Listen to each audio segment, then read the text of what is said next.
일희일비하지 않고, 마라톤 이런 것들은 빨리 뛰는 것일 수도 있지만 호흡이라고 하잖아요. 호흡.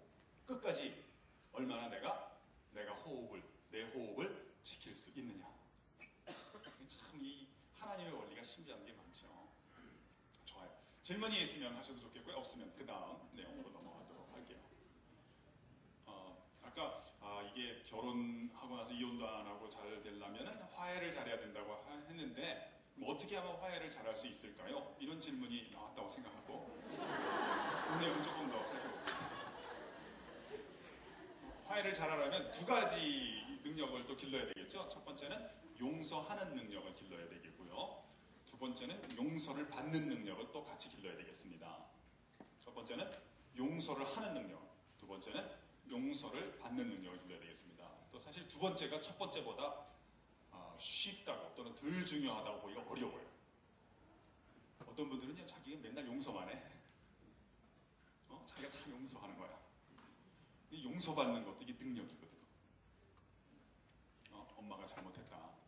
이거 말하기 쉽지 않습니다. 인정하기 쉽지 않은 거예요. 그래서 이 용서에 대해서 알아야 되겠죠. 보통 이 용서라고 하는 건 뭐예요? 이게 용서라는 낱말이요, 문장에 조금 잘못 쓰이는 경우가 많아서 오해할 때가 많은데, 많은 경우에 사람들이 이렇게 한 번만 용서해주라 이런 표현을 많이 써요.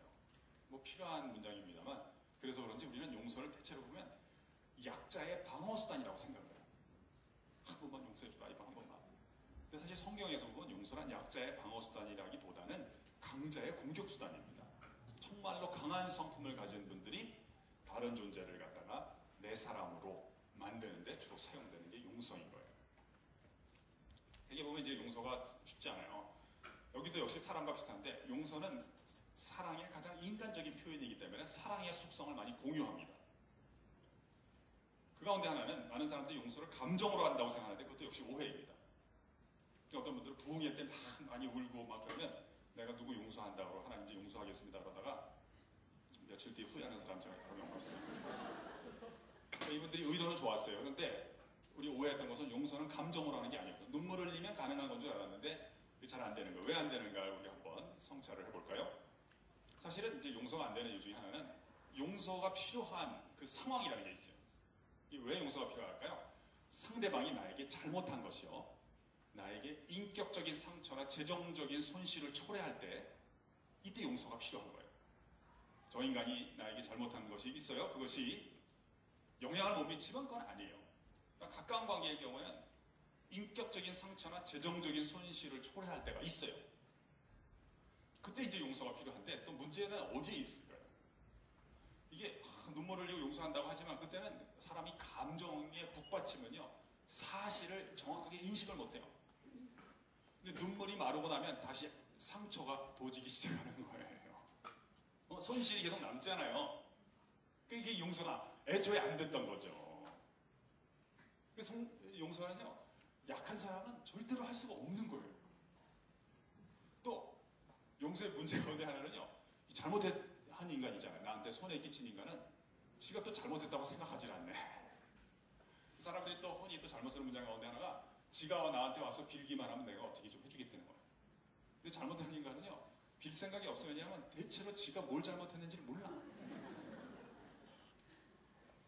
되게 적반하장인 경우가 참 많습니다. 되게 나쁜 놈은요, 자기가 나쁘다는 생각을 할 수가 없어요. 자기 근처에 있는 놈들, 하여튼 신문이나 TV에 나오는 놈들만 다 사기꾼들이야 이렇게 생각하죠. 사람은 착한 사람이 되어봐야죠. 자기가 다른 사람에게 끼쳤던 것들이 얼마나 잘못된 행동들이 있었는가를 뒤늦게 알게 되어 있잖아요. 자신에 관한 지식은 곧바로 오는 게 별로 없어요. 효자 효녀가 되어야죠. 어머니께, 아버님께 자기가 생각 없이 뱉었던 한마디가 얼마나 큰 아픔이 되었는가를 뒤늦게 알게 되어 있는 거예요. 사람은 자기에 대해서 잘 몰라요. 예를 들면 여러분 지금 너무 강의를 잘 들으시는데, 여기 혹시 조는 분이 계신다고 해요. 이 주무시는 분은요, 자기가 지금 자고 있다는 사실을 몰라요. 언제 알겠어요? 그렇죠. 깨어나야지. 막 우리가 한번 크게 웃을 때 그때 깜짝 놀라면서 깨어나야지. 그동안 내가 강의 시간에 좀 졸았구나 하는 것을 뒤늦게 알게 돼요. 그러니까 실제로 잘못했던 인간은요, 지가 뭘 잘못했는지 몰라요. 그러니까 와서 내가 무릎 꿇으면 용서해주겠다. 그건 사실은 실행 가능한 상황이 아닌 경우가 참 많습니다. 용서는 사실 그 사람이 나한테 와서 미안하다 그러냐 아니냐는 그건 부차적인 문제예요. 용서는 그 사람이 내게 끼친 인격적인 상처나 재정적인 손실을 내가 보전하는 능력이 생기기 전까지는 결코 실행될 수가 없는 거예요. 그 사람이 나한테 와서 그걸 다 갚아주고 두 배로 가서 용서가 필요 없는 상황이 되는 거예요. 용서가 필요한 상황에서는 용서는 언제 가능하냐? 그가 나한테 와서 잘못을 빌지 않더라도 내가 그것을 대신 갚아주는 손실 보전과 상처를 회복해주는 능력이 내게 생기기 전까지, 강한 사람이 되기 전까지는, 강한 존재가 되기 전까지는 이루어질 수가 없는 거예요. 사실 잘 보면 하나님이 우리를 용서하셨다고 하지 않아요. 바로 이게 정확하게 예수님의 십자가 위에서 일어난 일이에요. 우리는요, 뭐 여러분은 모르겠어요. 저 같은 경우는 내가 하나님한테 어떤 인격적인 상처를 끼쳤고 내가 어떤 쓸데없는 짓들을 해가지고 하나님 나라에 어떤 재정적인 손실을 끼쳤는지에 대해서 전혀 알지 못했던 거예요. 하나님께서는 그걸 갖다가 예수님의 십자가상에서 예수님의 대속적인 고난을 통해서 그걸 대신 다 갚아주신 거예요. 먼저 그걸 갚아주시고 뒤늦게 사도들을 통해서 그 소식을 전하고요. 그 중에 말귀 좀 알아듣는 몇몇 사람들이 그리스도인이 되기 시작하는 거예요. 그 용서가 먼저 있게 되는 거예요. 네가 와서 빌어야 내가 그 용서해주겠다는 거 아니에요. 그래서 정확하게 용서란 뭐예요? 약한 사람이 한 번만 봐달라고 하는 방어수단이 아니라 진정으로 강한 분들이 상대방을 내 사람으로 품게 만드는 강자의 공격수단이 용서예요.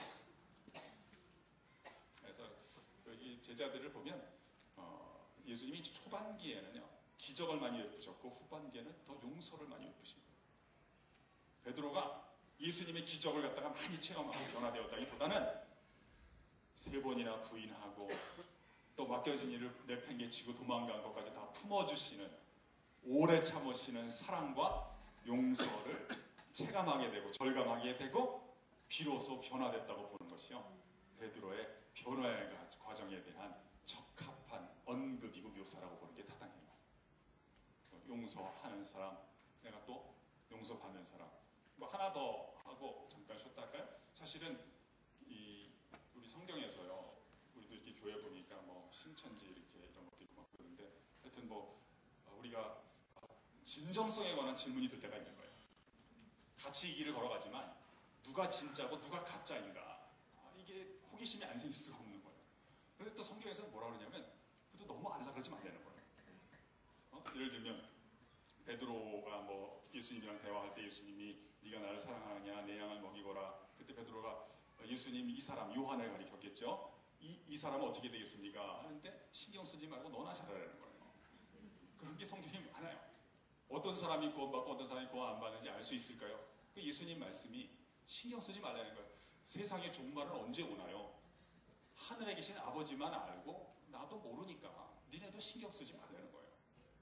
그런데요, 누가 구원받았느냐 구원받지 않았느냐 이런 거를 예수님이 딱 이런 방법이다 저런 방법이다 말씀 안 해주셨는데, 근사치로 알 수 있게 만든 거는 2가지 정도 이렇게 언급을 해주신 게 있어요. 그 중에 하나는 뭐예요? 어떤 나무가 있는데 당장은 아니라는 거예요. 일정 기간을 계속 허락을 했는데요, 계속해서 열매가 맺히지 않는 경우에는 이것은 역시 죽은 나무일 가능성은 상당히 높다는 거예요. 그걸 너무 절대적으로 보지 말라는 거예요. 뒤늦게 또 변화받는 사람이 있을 수가 있으니까요. 그거 하나 얘기를 하고요. 또 하나는 이게 용서예요. 이런 얘기했어요. 너희가 너희 형제 자매를 만약에 네가 용서하지 않는다면 하늘에 계신 너희 아버지께서도 너를 용서하지 않으실 거다, 이런 말씀을 하셨어요.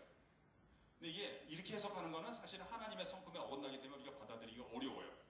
내가 용서하지 않으면 하나님도 나를 용서하지 않을 것이다, 이런 조건적인 용서로 보는 것은요, 이 조건을 거는 거는 우리끼리는 어떻게 맞을 수가 있었는데 하나님이 우리에게 베푸시는 사랑이나 베푸시는 용서에 비해서는 이건 맞기가 어려운 거예요. 그래서 해석할 생각하면 이 방법밖에 없다고 봐요. 만약에 사실은 다른 사람이 나한테 잘못한 상처, 손실을 내가 보존해야 되잖아요. 그 끝까지 할 사람은 없는 거거든요. 이렇게 해석이 가능한 거예요. 만약에 네가 죽을 때까지 용서하지 못하는 사람이 혹시 있다면 네 잘못이 아니라는 거야. 그냥 사람은 그게 안 되는 거니까. 문제가 그냥 첫 단추부터 잘못 깨운 거라는 거지. 좀 미안한 얘기지만 너도 하나님한테 용서받지 못한 사람일 가능성이 용서가 안 되는 사람이 있으면 그 문제로 해결하려고 하지 말고 진정으로 하나님으로부터 용서받은 체험이 있고 그 능력을 받은 사람만, 그렇죠, 내 힘으로 절대로 용서할 수 없는 사람을 용서할 수 있는 길을 하나님이 은총적으로 열어주시는 거니까, 내가 사람이 뭐 괜찮은 사람이 돼갖고 저 사람 용서하는 사람이 돼야지 꿈도 꾸지 말고, 혹시 내가 용서하지 못하는 사람이 있거든 그 사람하고 문제를 해결하지 말고 하나님과 나 사이의 관계에서 애초부터 새롭게 시작돼야 될 부분이 있는가를 점검하는데 계기로 쓰거라, 이런 내용은 있는 거예요. 여러분 진짜 너무 잘 들으시네요. 아름다운 오후입니다. 지금 3분쯤 됐는데 한 7분 정도 잠깐 쉬었다가 여러분 화장실 갔다 오고 나서 40분에 제가 계속 이어서 하겠습니다. 여러분 잘